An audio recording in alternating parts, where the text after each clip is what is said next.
The Alice Gross murder is everything that's wrong with freedom of movement.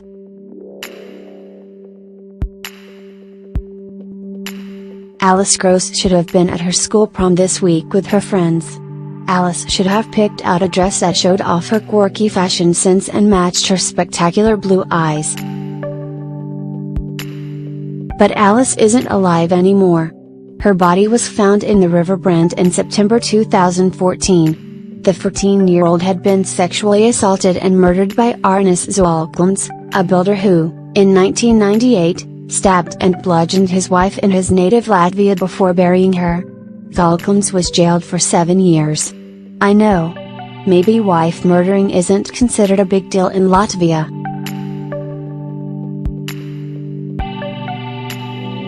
After his release, in 2007 Zalkums came to the UK. As an EU citizen, he was allowed to enter without checks and was completely unknown to the British authorities. Just waved into our country, a lethally charming spouse killer with a history of sexual violence. In 2009, Zalkums was arrested on suspicion of indecently assaulting a 14-year-old, but the case was dropped when the girl declined to press charges.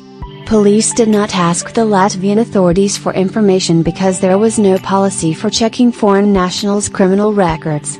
Even when Zalkums' record was checked after Alice Gross went missing in 2014, it came back negative because his conviction for murdering his wife was considered spent.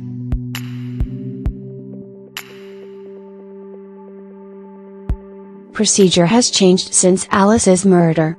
If police arrest a foreign national now, they will at least check their overseas offending history. But the fact remains that a person with a conviction for a serious violent or sexual offense who comes to the UK has to be arrested for a further offense before the check is performed. It's only after they've raped or asphyxiated someone new that police are allowed to find out if they're a rapist or murderer. Anyone spot the fatal drawback here?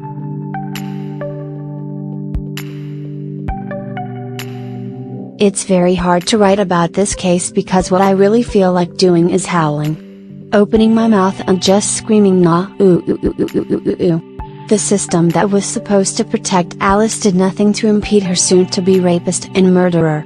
No wonder Alice's mother, Rosalind Hodgkiss, told the inquest at the Royal Courts of Justice that the family was stunned that a foreign national with a conviction for murder was not monitored, or even known about in any way.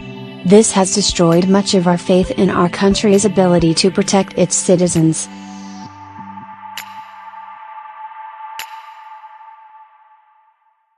Her grief and her incredulity are totally understandable.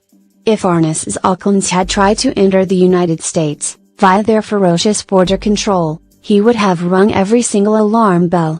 Try explaining to Americans that the UK has the devil's own job deporting fiends like Zalkums because there's always some lawyer ready to claim that his right to a family life will be violated if we kick him out.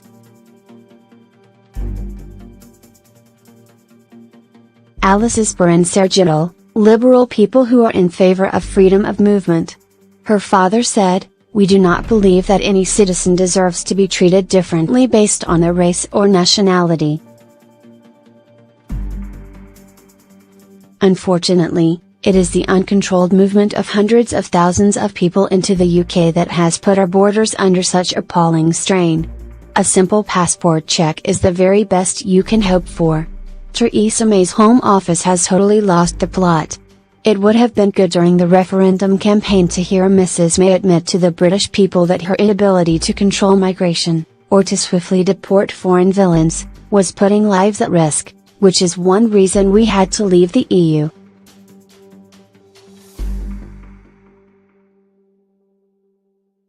Since June 23, there has been much debate about what freedom of movement contributes to the economy. Other things matter, too. Like a lovely girl who never got to go to the prom,